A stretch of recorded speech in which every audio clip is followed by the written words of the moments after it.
Hola a todos y bienvenidos a un nuevo episodio de La Hora de los Por qué.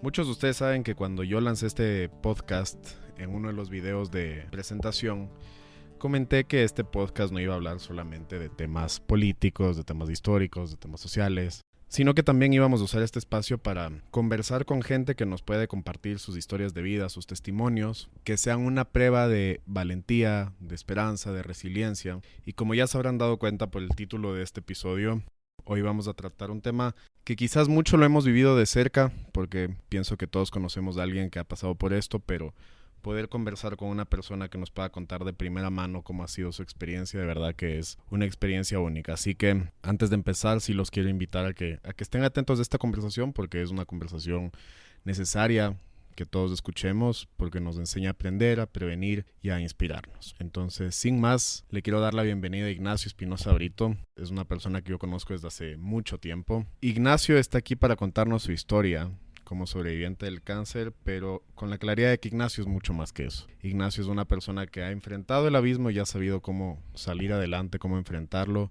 y para eso hoy regresa acá con una historia que nos va a invitar a reflexionar sobre lo que realmente significa vivir. Así que, Ignacio, te doy las gracias por aceptar esta invitación, contarnos tu historia y nada, bienvenido, estás en tu casa. Gracias, Emilio. No, para mí, primero encantado por estar aquí, segundo honrado de que me hayas invitado y de formar parte de este proyecto único que estás sacando. Así que gracias más bien por la invitación y por tomarte el tiempo también de escuchar. Quiero empezar la historia conversando desde el principio, valga la redundancia. ¿Cómo fue el momento en el que todo empezó? ¿Cuándo te diste cuenta de que había quizás algo que tenías que ir al doctor? ¿Te diste cuenta de que algo estaba pasando? ¿Cómo fue eso? Primero empezar porque tenía 16 años. Eso es importante porque creo que a esa edad no tenía idea de lo que estaba pasando. Es esa época en la que todavía sigues creciendo, no te conoces tan bien ni a ti ni a tu cuerpo. Entonces, y también esto ya para llamar a la reflexión, yo siempre he dicho que mucho de lo que yo viví se pudo haber evitado si me hubiese dado cuenta de las alertas antes y hubiese hablado antes de lo que me estaba pasando. ¿Por qué te digo esto? Porque yo tengo cáncer, un carcinoma papilar de tiroides con metástasis a los pulmones. El metástasis fue justamente porque no se diagnosticó a tiempo el cáncer y mi cáncer empezó con ganglios que fueron tumores que me comenzaron a salir en el cuello. Yo por mucho tiempo me tocaba los ganglios, no eran evidentes. O sea, tú no te podías dar cuenta que yo tenía esos ganglios en el cuello, pero yo sí los sentía y nunca dije nada. Eso fue lo primero. Primero porque no le veía relevante hablar del tema. Para mí capaz era algo normal. La verdad, no me he detenido a buscar el por qué no hablé, pero la realidad es que no dije nada. Hasta el momento en el que ya llegué a tener tantos en el cuello y grandes que ya eran un poco evidentes. Entonces fue ahí cuando mi mamá, que aparte es doctora, se fijó. Me dijo, oye, me he dado cuenta que por algún tiempo ya tienes el cuello un poco grande. Yo creo que tienes sinusitis.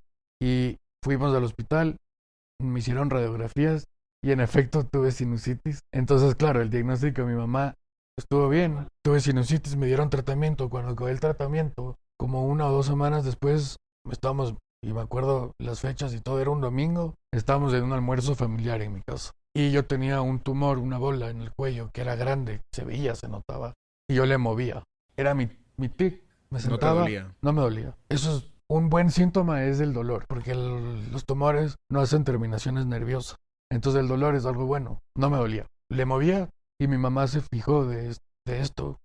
Se dio cuenta que le movía y me dijo, déjame tocarte el cuello. Estaba justo una amiga de ella que también es doctora, amiga de toda la vida de mi mamá. Y las dos me dijeron y estuvieron de acuerdo que tenía que ir a hacerme un eco de cuello el lunes. El lunes fuimos al hospital, me hicieron el eco de cuello y mi mamá estaba ahí conmigo. Y la verdad que no me acuerdo muy bien, pero yo estoy casi seguro que fue ella la que vio el tumor en la tiroides por primera vez cuando estaba viendo cómo me hacían el eco. Y ahí un poco fue cuando empezó. Ese rato le llamó a la doctora le dijo, le comenzó a hacer preguntas, ¿qué es lo que ves? Ese rato se puso a llamar a doctores conocidos de ella. Y ahí fue un poco cuando empezó todo, ¿no? O sea, esto fue un lunes en la mañana, yo en la tarde ya estaba con el oncólogo, que fue el que me operó, que es un doctor al que le tengo muchísimo cariño. Y nada, fue eso, no fue rapidísimo.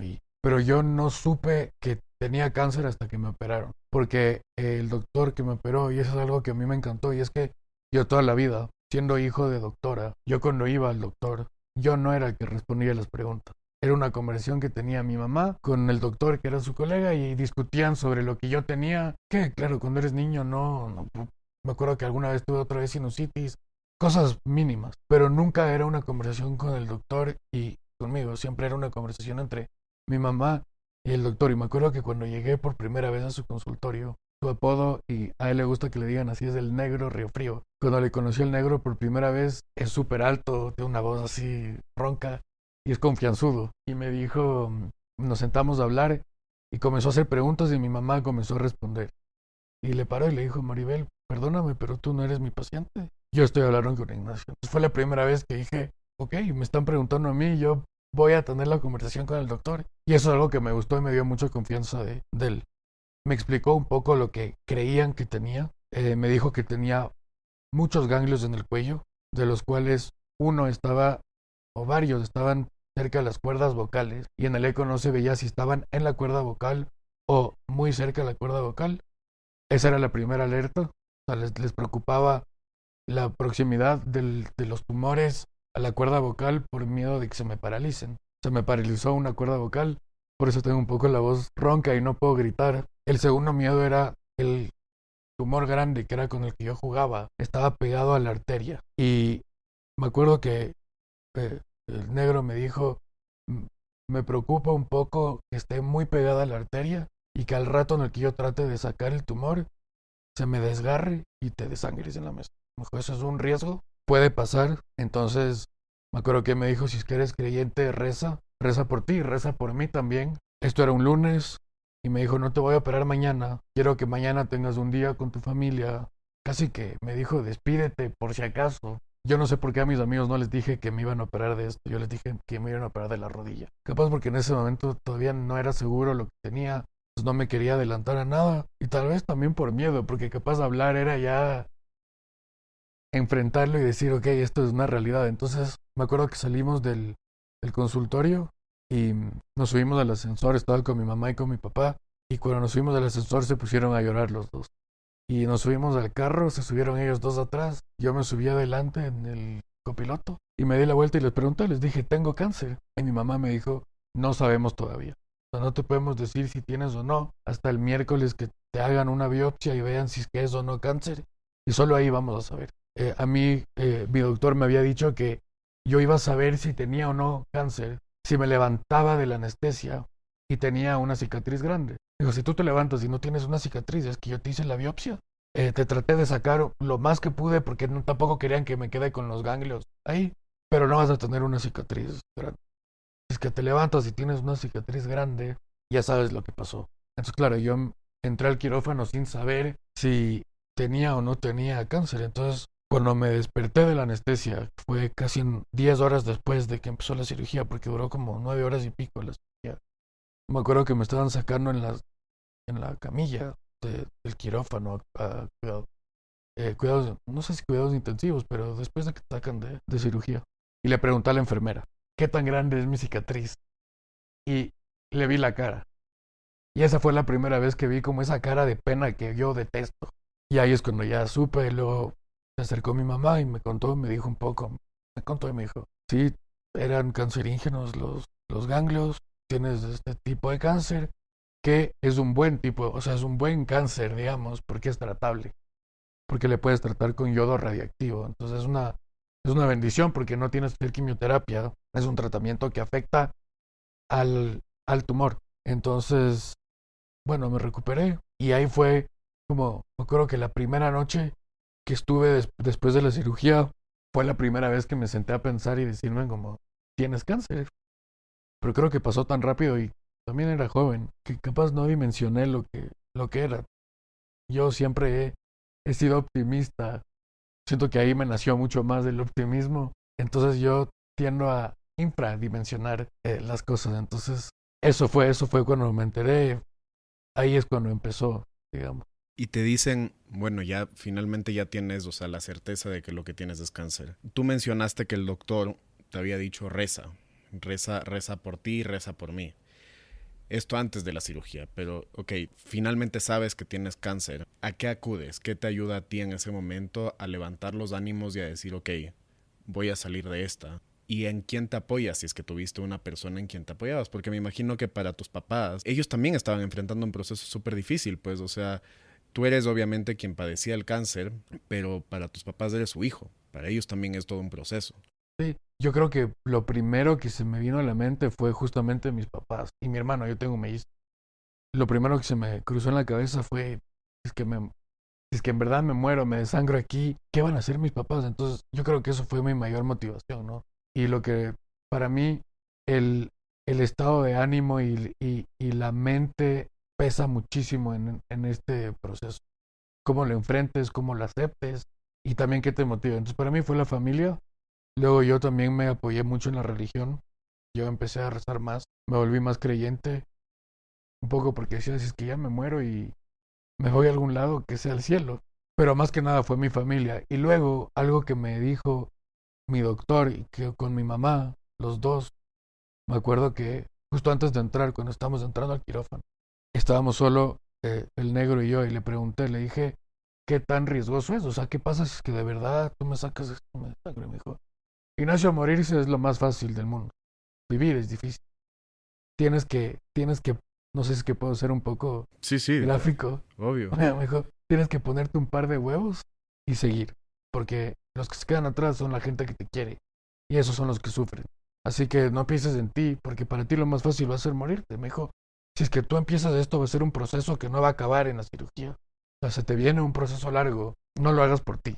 Hazlo por el resto. Entonces fue un poco eso de dejar de lado como ese egoísmo. Y ahí va un poco el ¿por qué a mí? ¿Por qué no? Yo muchas veces he dicho que esto es lo mejor que me ha pasado y gracias a Dios fue a mí y no fue a mi mamá o a mi papá o a mi hermano o a algún familiar, a alguien que quiero, porque yo, gracias a Dios, y me di cuenta que yo podía enfrentarlo. Entonces yo creo que esas fueron las dos motivaciones y también un poco la ignorancia, porque capaz no dimensionaba un poco lo que era. Eventualmente ya comencé a vivirlo y fue un golpe de realidad. Y es que hubo dos partes en mi diagnóstico, digamos. Porque lo primero fue cuando me operaron. Después de la cirugía no me pudieron sacar todos los tumores que tenía en el cuello. Entonces un mes después me hicieron un examen que es con contraste, te inyectan contraste para ver cuánto quedó en tu cuerpo. Me acuerdo que me hicieron este scan y estábamos en la sala esperando a que se cargue la imagen y estaba mi mamá con mi papá no es doctor y la doctora, la radióloga, le estaba explicando a mi papá qué es lo que iba a ver. Entonces, le estaba diciendo que todo lo que se pinta en blanco en la pantalla era tumor. Entonces se comenzó a cargar de arriba para abajo, o sea, de cabeza a pies. Y cuando se empezó a cargar la imagen, se veía en el cuello blanco, puntos blancos, pero luego siguió bajando y casi todos los pulmones estaban blancos. Entonces yo le pregunté, le dije, ¿y qué es lo blanco de los pulmones? Me dijo, es del metástasis. Y ahí es cuando me enteré que tuve metástasis, porque a mí no me quisieron decir al principio, porque mis papás y mi doctor pensaron que era demasiada información. Al momento yo tuve una discusión con ellos y les dije que no me vuelvan a ocultar nada porque a mí me molestó. Es más, cuando me enteré que tuve metástasis en los pulmones, lo primero que hice fue, fui a la tienda y me compré media cajetilla de Marlboro mentolado. Y son los únicos 10 tabacos que me he fumado en mi vida. Porque decía, si ya tengo cáncer en los pulmones, ya. Fue como mi momento rebelde que me duró lo que dura media cajetilla de Marlboro mentolado. Y luego les conté a mis papás, me mandaron al diablo, pero a mí me gusta contar porque fue como mi forma de decir como, ok, ya. Entonces, eso fue cuando me enteré que tenía metástasis y ahí empezó luego la siguiente parte que es el tratamiento. Antes de que sigas, sí te quiero hacer una pregunta quizás un poquito más personal. Porque cuando uno escucha la palabra metástasis, se imagina el peor de los escenarios. Entonces, ¿a ti alguna vez te hablaron de porcentajes, de probabilidades de que entres en remisión o algo por el estilo? A ver, mi tumor, como te digo, es súper tratable. El problema de lo mío es que tenía un metástasis brutal porque mi cáncer ya estaba en stage 3, que es muy avanzado. Entonces, la gran mayoría de mis pulmones eran tumor. O sea, ya había metástasis. Entonces, a mí desde el principio los doctores me dijeron, no te podemos operar esto, no te podemos sacar. Lo único que podemos esperar es que el tratamiento, que es el yodo radiactivo, haga efecto y disminuya lo más que pueda el tumor que tengas en los pulmones y evite, por pastillas y cosas que tomo, que se vuelva a activar y vuelva a salir más. Yo, y esto me han dicho todos los doctores con los que me he visto, yo me voy a morir con cáncer, pero no de cáncer. O sea, nunca voy a dejar de tener los tumores, al menos no en los pulmones. Y sobre probabilidades, yo me traté, al principio mi primera cirugía y mi primer tratamiento fueron aquí en el Metropolitano, pero luego, gracias a Dios, me pude ir a la Mayo Clinic, que es en Rochester. De las mejores en cáncer. Sí, y ellos no hablan de probabilidad. Al menos mi doctor no me quiso decir como tienes un 75% de chance de morirte. Más bien, ellos siempre fueron muy optimistas. La filosofía de la Mayo Clinic es menos intervencionistas que puedan. O sea, vamos a tratar de hacer todo lo posible, menos operar. Eso es tratamiento y un montón de cosas. Entonces nunca me hablaron de porcentajes. Ahora tengo un doctor que me trata cada 6 meses y a él sí le gusta hablar de porcentajes. Creo que lo más alto que he estado con él, que fue ya después de muchos años, porque ya voy 10 años. En mayo cumplí 10 años. Es el primero que me habla de porcentajes y voy viéndome con él 2 años, más o menos. Él me ha dicho lo máximo es un 25% de mortalidad. Actualmente estoy en menos del 1%. Qué bueno. Entonces eso también es un poco de adrenalina cuando voy voy cada 6 meses a ver un poco de competencia conmigo mismo, a ver si subí o bajé. Claro. Entonces, esa es la única vez. Lo que sí es que por un momento sí me dijeron que era muy complicado que me traten lo de los pulmones.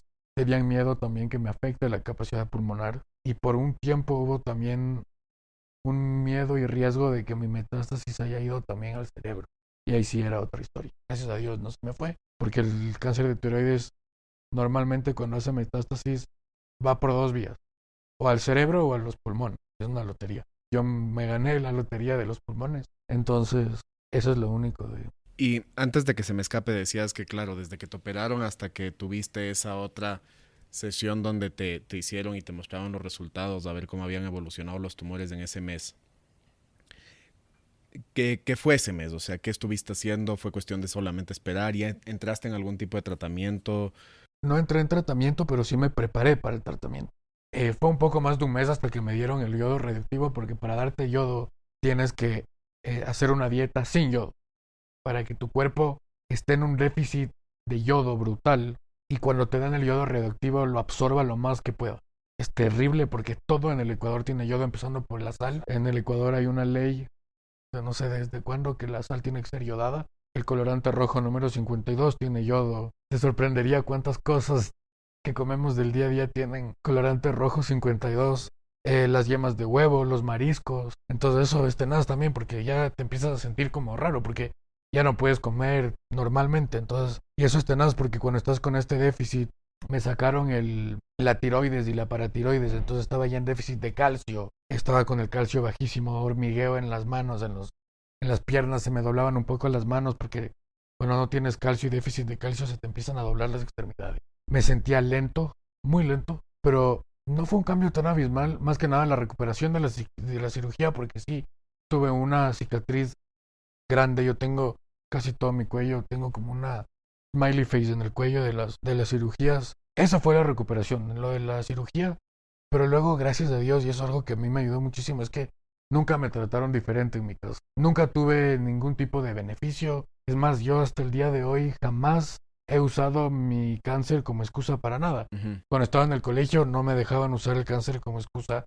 para no ir al colegio, para no hacer un deber. Me acuerdo que a mí en el colegio me dijeron que me iban a exonerarme de los exámenes porque estaba en este déficit y me sentía cansado, un poco lento. Y mis papás me dijeron, tú no eres... ¿Qué lotería te ganaste tú para que te exoneres? Exonérate si es que tuviste el mérito académico, ¿no? Porque tienes esto no te define, no te van a dar un beneficio porque esto es algo que estás viviendo, pero no te va a cambiar tu forma de ver las cosas. Entonces, yo creo que esa fue esa forma de mis papás, o sea, y de mi familia, de abordar el cáncer que me ayudó también, porque nunca me sentía enfermo. Me sentía mal, me sentía débil, pero nunca era Ignacio, pobrecito, el enfermo de cáncer que no le podemos tocar. Y eso me ayudó también en el estado emocional, ¿no? O sea, por supuesto. Nunca me sentí mal. Qué fortaleza la de tus papás para poder adoptar como ese comportamiento, ¿no? sabiendo lo difícil que pudo haber sido para ellos adoptar eso mismo, ¿no? O sea, porque por un lado no estás haciendo la vista gorda de lo que está pasando, porque tienes ahí el problema, pero por el otro lado yo me imagino debe ser muy difícil, porque incluso cuando yo he estado en contacto con gente con cáncer se me puede hacer hasta muy difícil no tratarles diferente, o sea, con compasión, con pena, o sea, evitar que hagan el mínimo esfuerzo, o sea, si tienes que mover la silla tranquilo, yo te la muevo, no te esfuerces, y me parece súper admirable que tus padres hayan podido tener eso. Y ya empezaste a hablar un poquito de tu tratamiento en la Mayo Clinic. ¿Cómo era un día a día de tu tratamiento? ¿Qué tipo de retos? Porque claro, a veces el tratamiento puede ser igual de difícil que la enfermedad. Y dices que te sacaste la lotería en cuanto al tratamiento porque no tenías que hacer quimioterapia, pero no debe dejar de haber sido algo difícil que enfrentar. A ver, la primera vez que fuimos los cuatro, o sea, mis papás y mi hermano, y en verdad fue algo lindo porque fue un tema muy familiar. Llegamos a Rochester, que es en Minnesota, que es un pueblo. Los únicos edificios que hay en Rochester son los de la Mayo Clinic. Me acuerdo que fuimos, si no estoy mal, en febrero, porque eso es otra cosa. Yo me hacía los tratamientos y las cirugías cuando tenía vacación para no perder clases, porque mis papás no querían que pierda clases. Entonces mis vacaciones eran en el hospital. Me parece que fue un febrero, un frío, menos 26 grados centígrados, todo nevado. Y al principio sí fue un poco overwhelming. Yo me acuerdo que yo veía Grey's Anatomy y decía, y hablaban justo, salía a la Mayo Clinic, entonces yo sabía la magnitud del hospital al que estaba yendo. Es el número uno del mundo, se podría decir, o al menos de Estados Unidos. Y me sentí muy acogido porque, y eso es otra cosa que aprecié también ahí, ahí tampoco me trataron como enfermo. Empezando por el negro, que fue mi primer doctor. Me acuerdo, yo me encontraba en la calle con él y me pellizcaba la herida. Yeah. Entonces a mí eso me ayudó porque nunca me sentí eso, como tú dices, o sea, nunca me sentí como el pobrecito al que le tenemos que jalar la silla o abrir la puerta o no te toco, te cuido porque estás enfermo, jamás. Todos esos primeros momentos a mí me gustaron, disfruté porque fueron muy familiares y fue un momento también de que nos unimos como familia, ¿no? O sea, nos íbamos a comer en el único restaurante, más o menos. Ahí era un Red Lobster que a mis papás les encanta, entonces íbamos al Red Lobster. Compartía cuarto con mi hermano, entonces eso fue lindo, la primera vez que fui. Las siguientes ya no íbamos los cuatro, iba con mi mamá. Y eso también me ayudó porque me hice muy cercano a mi mamá y sigo siendo. Y creo que eso me ayudó a desarrollar también esa relación que tengo con ella y valorar también, nos peleábamos, nos mandábamos al diablo muchísimas veces porque mi mamá tiene un carácter fuerte. Pero eso de estar ahí los dos fue algo lindo. Y ya luego el tratamiento y te cuento un poco cómo es cuando te dan yodo radioactivo. Entra una persona vestida con un traje antirradiación, con un coche de metal y un domo de plomo. Y le abren al domo y sacan un liquidito que le ponen una jeringuilla. Te hacen abrir la boca y te ponen el líquido. Te tragas. Como un shot, te tragas. Lo primero que hace eso es te mata las papilas gustativas. Y luego te da un asco brutal de todo lo que huelas y sabores. Los 2 tratamientos que me han hecho, los días que estuve encerrado, no comí, solo tomaba agua, porque todo me daba asco.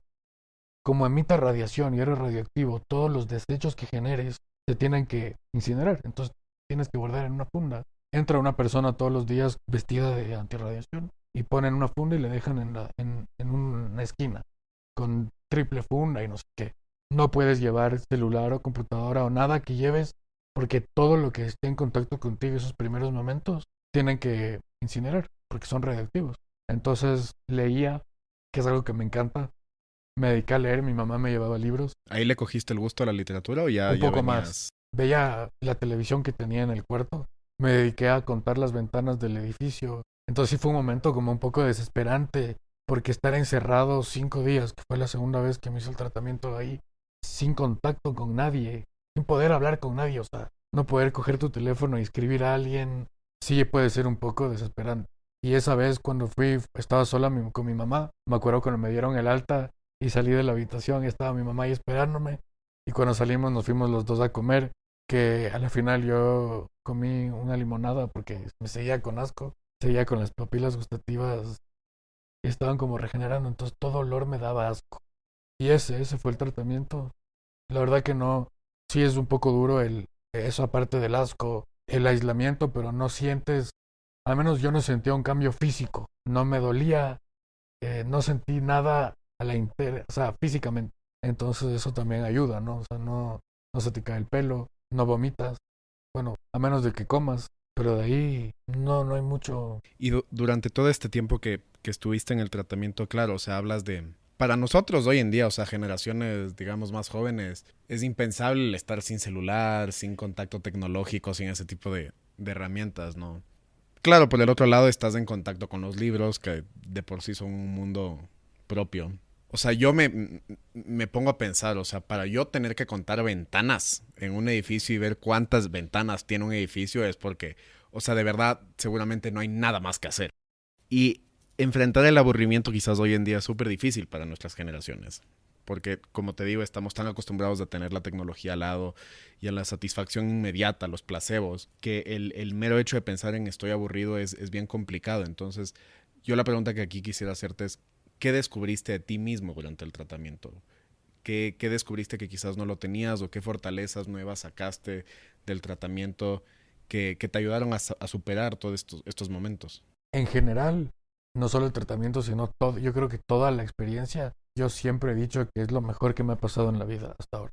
Tengo 26 años, tengo mucha vida por delante, pero hasta ahora el tener cáncer es lo mejor que me ha pasado. Yo sé que suena muy, no sé, como contradictorio, puede ser un poco raro escucharlo, pero yo también sé que tengo suerte de poder decir que es lo mejor que me ha pasado, porque sé que hay mucha gente que el cáncer es lo peor que les ha pasado. Pero al menos para mí sí es lo mejor que me ha pasado porque muchas de las buenas cualidades que tengo ahora yo las atribuyo a la experiencia que viví. Me volví mucho más cercano con mi familia. También yo tenía 16 años, estás en esa edad en la que lo único que te interesa son tus amigos, salir de fiesta y qué vas a hacer el fin de semana. El tener que pasar en hospitales y cirugías y tener que irme fuera y perderme muchas de estas cosas me hizo crecer también, madurar mucho y también apreciar las cosas chiquitas de la vida. Que te sepa bien la comida. O poder comerte un arroz con huevo. Con salsa de tomate, porque tiene colorante número rojo de 52. Entonces, muchas de las buenas cualidades que tengo en la vida, yo les atribuyo eso. Siento que soy una persona mucho más sensible. Me permití sentir más, sea lo bueno o lo malo. Miedo, aprendí que es algo que forma parte de la vida y que tienes que aceptarlo. No puedes negarlo, pero también las partes buenas, ¿no? O sea, mi mamá a veces me dice que soy un cansón porque soy demasiado positivo y optimista y que ya qué pereza, ¿cómo es posible que siempre veas el vaso medio lleno? Pero sí, yo creo que eso es lo que me dio. Yo de todo lo que pasa, lo que vive, le veo el lado bueno y eso para mí es una bendición, ¿no? Entonces me hizo conocerme más a mí, aprender a afrontar también esos pensamientos, estar sentado en un cuarto y decir, ¿será que me muero? Aunque ya capaz en esos momentos ya no era tan latente, pero mucho tiempo y todavía me pasa que a veces estoy acostado y me pongo a pensar y digo, ¿cómo sería la vida del resto si es que me voy mañana? Dejo de estar para la gente que quiero. ¿Y qué puedo hacer yo para que la experiencia del resto sea mejor? Entonces, es una frase que a mí siempre me ha dicho mi papá, es siempre con la cabeza en alto, nunca haciendo daño.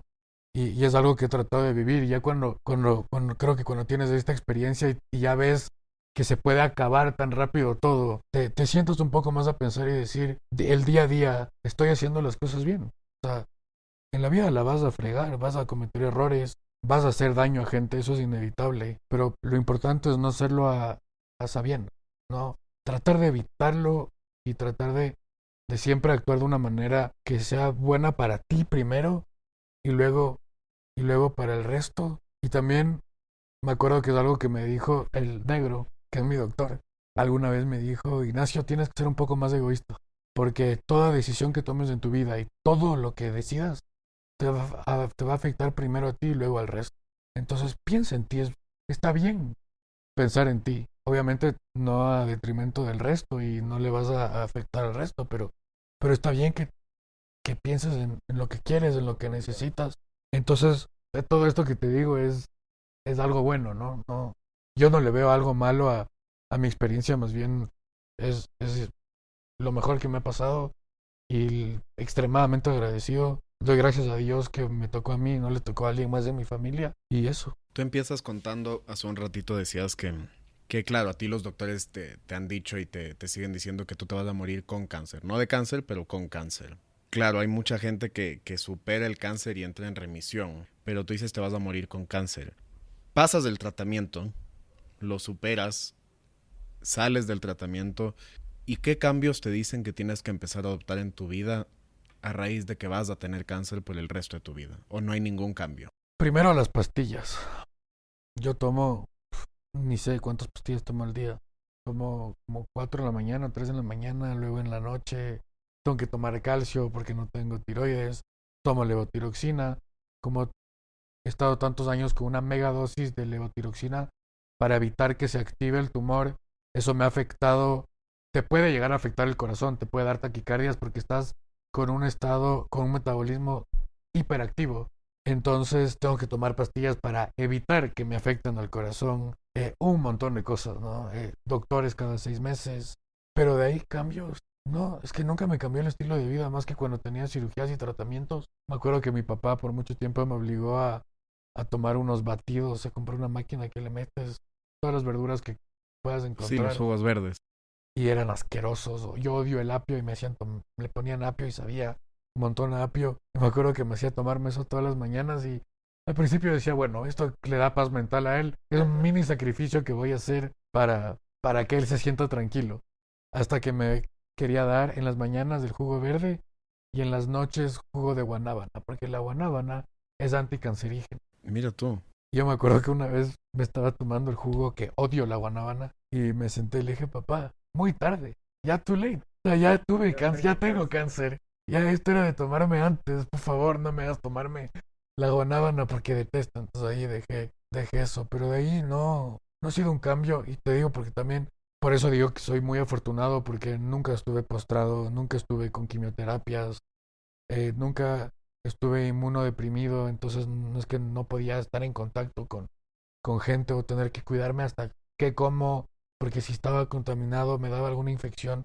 Nunca tuve esa parte de que es lo peor del cáncer, no de las peores cosas. No. Por eso yo soy muy afortunado de eso, pero sí un poco tratar de cambiar los hábitos y cuidarte más porque te das cuenta que te tienes que cuidar, porque si no somos frágiles, el cuerpo humano es muy frágil, entonces hay que tratar de cuidarle. Yo no soy ejemplo yo no corro maratones ni medito todos los días, pero eso es algo que sí se te cambia un poco el chip.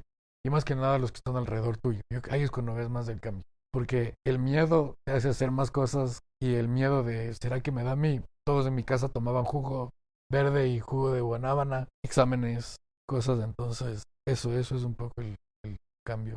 Ahora también hay que tomar en cuenta que si bien esta es una conversación entre tú y yo, hay mucha gente que nos está escuchando ahorita.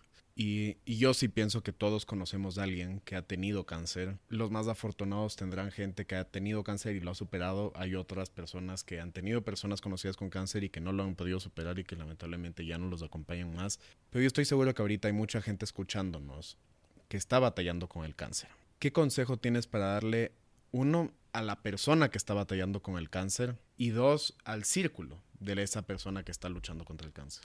O sea, primero a los que estén con esto, abrazarles porque eso es terrible. Y luego a las personas que estén pasando esto, la actitud. Yo creo que la actitud es tan importante. Creerte que vas a estar bien hace la diferencia. Yo creo que cuando te metes en ese hueco, que es muy fácil, y decirlo es fácil cuando estás afuera, pero cuando estás en esas y te duele todo. O, por ejemplo, yo me acuerdo cuando me dieron la primera vez el yodo, que yo vomité como 2 días seguidos porque todo me daba asco. Es fácil decir otra vez, ¿por qué a mí? Y a la mierda. Ay, ya no quiero más. La actitud y creerte que vas a estar bien, aunque capaz no lo estés, porque es un poco muy optimista y iluso decir que todos van a estar bien. Lamentablemente esa no es la realidad. Pero al menos creértelo lo más que puedas y tener esa actitud de que puedes hacerlo, lo puedes lograr y tratar de verle lo bueno a todo, ¿no? Hay una canción que a mí me encanta que se llama Live Like You're Dying, que habla justo de un diagnóstico, no se sabe de qué, de un tipo que le dicen que le quedan meses de vida. Y él le pregunta, le dice el amigo, ¿qué hiciste cuando te enteraste? Y el man le dijo, me fui mountain climbing, me boté de un avión, me subí a un toro de esos de las ferias. Y el tipo le dice, si es que algo me encantaría de ti es que vivas la vida como si te estuvieses muriendo. Y es eso, ¿no? O sea, hacer el bien, apreciar todo lo que tienes, a la gente que está alrededor tuyo. A veces we take for granted la gente que nos acompaña y que está ahí para nosotros. Y es fácil ignorar lo que hace la gente por ti y apreciar eso y darte cuenta de que no estás solo y que vas a poder, aunque sea, sobrellevar lo que estás pasando. Eso para mí es importantísimo. Y aferrarse a algo, a tu familia, a la religión, a lo que sea que te sirva para aspirar a algo y aferrarte a algo, para mí yo también creo que es importante. Y luego a la familia, que es lo que viví yo con la mía, es no le trates diferente, no le veas como el pobrecito que tiene cáncer, el enfermito, porque no es pobrecito. Le está pasando lo que está pasando por algo. Yo creo que no hay mal que por bien no venga y yo soy creyente y Dios no te manda algo que no puedas soportar. Entonces, ese tratarle como si fuera algo frágil, casi que matándole en vida por cómo le ves, cómo le tratas, es algo que yo nunca he tolerado. Yo me acuerdo que cuando fui a la universidad no me conocía la gente y veía mi cicatriz y me preguntaban. Y yo no les quería decir ese momento, no porque me molesta hablar del tema, sino porque lo que siempre que me molesta muchísimo y me saca las casillas es esa miradita que te conté al principio de la enfermera cuando le pregunté qué tan grande es mi cicatriz. Esa mirada de pena, de, ay, pobre, eso es algo que a mí me mata. Y entonces a mí cuando alguien me cuenta que tiene cáncer o algo, un abrazo, te entiendo, te apoyo, pero, ok, aquí estás, sigue adelante, entonces no le traten diferente. Evidentemente hay circunstancias que necesitan de un trato diferencial. Si es que es una persona que no puede estar en contacto porque está inmunodeprimido, no puede estar en contacto con gente porque se le da algún tipo de infección o algo puede ser life threatening, evidentemente no le vas a llevar a jugar fútbol, pero nunca, ese como cuando le ves a un perro lindo en la calle y le hablas como tontito, como si fuera algo que no te entendiese, que es un perro, así, como no tratarle como con esa, como si fuera algo diferente. Eso para mí es importantísimo. Y es algo que las familias tienen que aprender porque es muy fácil tratarte así. Y es algo que yo siempre he dicho. Si es que tú me tratas como enfermo, como una persona que está mal, me voy a sentir así, me la voy a creer. Entonces eso creo que no soy la persona adecuada para dar muchos consejos, pero eso es algo que he aprendido y algo que sí me gusta transmitir. Es eso porque es algo que me sirvió a mí, que me ha servido a mí, y creo que es importante compartir, ¿no? Claro, ya nos diste consejos para las personas que están atravesando esto. ¿Qué le puedes decir en cambio a las personas que no han vivido el cáncer? ¿Qué consejos le puedes dar para temas de prevención? ¿Qué pueden aprovechar más? ¿Cómo cuidarse? ¿De qué tienen que estar atentos? O sea, lo primero, no esperes a que te pase para cambiar tu forma de ver la vida, ¿no? O sea, esto live like you're dying es aprecia lo que tienes, la salud que tienes, la gente que tienes alrededor tuyo. Eso es lo primero. Y luego ya para temas de prevención, te puedo decir lo que no hice yo, que me pudo haber ayudado es speak up. Tienes que estar consciente y atento de los cambios que tienes en tu cuerpo. Si te sientes algo, a veces al menos a mí me pasaba que decía, qué pereza tener que ir a sentarme con un doctor que me haga exámenes y que capaz me pinche y me saque sangre y qué pereza y no quiero pasar por eso, entonces no voy a decir nada. Y es algo que a mí me costó mucho, porque yo por no hablar y por no hablar de los síntomas que yo sí me daba cuenta que tenía, permití que el cáncer pase a un metástasis brutal. Entonces, lo primero es, por más insignificante que sea, dilo. Es algo que yo aprendí y algo que a mí me pasaba. Yo les mentía a los doctores. Me decían, ¿y sientes algo? ¿Te duele algo? No, no, nada. Como para decir, estoy perfecto, no quiero que me den nada. Aprendí que eso es lo peor que puedo hacer. Tienes que ser extremadamente honesto con tus doctores, por más insignificante que sea algo, decirlo, porque capaz para nosotros, al menos yo que no soy doctor, puede parecer insignificante, pero para un doctor no, y puede ayudarte en que te diagnostiquen algo. Yo creo que esos son un poco los consejos, ¿no? O sea, no quedarse callado y ser honesto y estar atento también de estos cambios y no ignorar. Ignacio, te quiero agradecer un montón por haberte tomado el tiempo hoy de venir, compartir tu historia.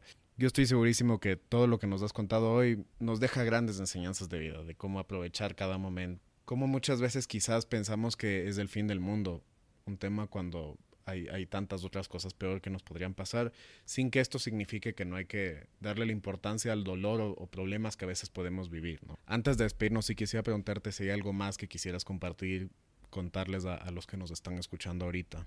Si alguien que nos está escuchando tiene o está pasando por esto, o un familiar o tuvo una experiencia, solidarizarme con ellos, abrazarles. Yo sí he tenido también experiencia con gente muy cercana que ha vivido pérdidas de familiares y sé lo terrible que puede ser y el dolor que pueden sentir. Entonces, decirles que no están solos es algo que yo siempre digo cuando alguien gracias a Dios, algunas personas se han acercado y me han dicho, oye, tengo un familiar que está pasando por esto. Me encantaría que hables con esa persona, un poco ponerme a disposición de eso, si es que alguien o está pasando por esto, o conoce de alguien, o capaz tiene un familiar y no sabe con quién desahogarse. Si es que no es conmigo, aunque yo estoy completamente dispuesto a hacerlo, pero encuentren a alguien con quien desahogarse y con quien aferrarse, o algo, ¿no? O sea, puede ser la religión, puede ser lo que sea, puede ser tu familia, puede ser un hobby. Yo creo que eso más que nada te distrae. A mí sí me ayudó mucho la religión. Yo me volví más creyente. Es algo completamente mío. Una anécdota chistosa. Mi hermano que es mellizo, él es ateo. Y alguna vez estábamos sentados y estábamos hablando. Y le pregunté por qué. O sea, tú y yo crecimos exactamente con los mismos papás, las mismas enseñanzas, mismo colegio, misma educación, mismas experiencias. ¿Por qué? ¿Por qué eres ateo? Y yo creo, para mí al menos, lo que a mí me hizo aferrarme a la religión fue mi cáncer. El decir, hay algo más. Capaz yo estoy viendo esto porque puedo, porque no sé si es que me lo merezco, bueno, por lo que sea, ¿no? Pero el cáncer a mí me acercó mucho a la religión. Cuando le pregunté a mi hermano el por qué no creía en Dios, me dijo, porque tuviste cáncer. Wow. Y me quedé loco porque fue la misma experiencia que Exacto. nos dio dos caminos completamente diferentes. Y me decía, si es que existe un Dios, ¿por qué viviste lo que viviste cuando eras tan joven? ¿Por qué te mandó algo así a ti cuando no te merecías? Entonces, nada, eso no voy a responder la pregunta porque no soy nadie para hacerlo, pero es algo que me llama la atención muchísimo. Y es algo que he hablado con mucha gente, hasta con curas, y les he dicho, me llama mucho la atención cómo una experiencia puede llevarte a dos caminos completamente diferentes. Y creo que ahí sí afecta mucho cómo veas las cosas. Entonces, yo creo que la moraleja que saqué de eso es, sí cambia el cómo percibas lo que te está pasando. Eso de cup half full, yo creo que sí hace la diferencia. Verle el vaso medio lleno, sí te hace la diferencia. Tratar de verle el lado bueno a la vida siempre, porque no hay mal que por bien no venga y todo en esta vida nos enseña algo, nos aporta algo.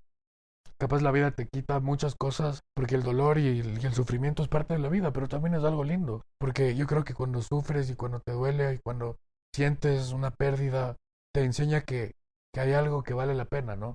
Yo alguna vez leía que el grief y que ese vacío que sientes cuando pierdes a alguien o Cuando estás de luto. cuando estás de luto puede ser algo lindo porque quiere decir que esa persona se llevó una parte de ti. Nunca la vas a recuperar, pero sabes que está ahí o que lo tuviste y que se llevó contigo y sentir eso, yo siento que te ayuda. Yo no he pasado ese tipo de luto, pero sí he conocido gente que lo ha pasado y lo viví de cerca y he aprendido mucho también de esa gente, de la resiliencia que tienen, de cómo puedes pasar de estar en el hueco más oscuro y en la situación más horrible de tu vida y saber que siempre hay luz del otro lado, siempre va a haber algo bueno vendrá y la vida vale la pena vivirla, vale la pena el sub y bajas de la vida, lo bueno y lo malo se complementan y vale la pena experimentar todos los aspectos de la vida y dejarte sentirla, porque es muy fácil pasar en piloto automático y cuando te sientas un poco a ver y en verdad abrir los ojos y sentarte y parar un rato y saborear lo que estás viviendo, le ves a la vida de otro lado y eso es algo hermoso y vale completamente la pena y es lindo experimentarlo. También que la gente alrededor tuyo lo experimente y acabando que es lo mejor que me ha pasado en la vida. También fue duro, viví momentos duros, pero solo le he sacado cosas buenas hasta ahora. Obviamente tiene sus desventajas y sus lados malos, pero eso. Ignacio, la verdad no me caben las palabras de agradecimiento porque te hayas tomado este tiempo. Hemos podido hablar de temas espirituales, temas familiares, temas personales, temas médicos, temas de costumbres, del día a día. que estoy seguro que no fueron fáciles tampoco de compartir. Así que mi agradecimiento por haberte tomado el tiempo. Que sepas que todos los que te estamos escuchando ahorita y yo, por supuesto, confiamos y esperamos que ese porcentaje que nos mencionabas al comienzo, que hoy está por debajo del 1%, siga disminuyendo. Completamente. Y pueda llegar, si es que es posible, en algún momento al 0%. Y si no, lo más cercano al 0%. Pero es un poco entretenido vivir con esta adrenalina. Que aunque sea el 1% te mantiene un poco ahí atento. Así que gracias. Ten esa certeza. Te agradezco nuevamente y que sepas que esta es tu casa siempre. Puedes venir a conversar de lo que sea. Y nada, más bien gracias a todos los oyentes por haberse tomado el tiempo de escuchar esta historia. Estoy seguro que esta historia le tocó a más de uno. Y si es que fue así, no te olvides de compartirla con alguien que quizás necesite escuchar el testimonio de Ignacio.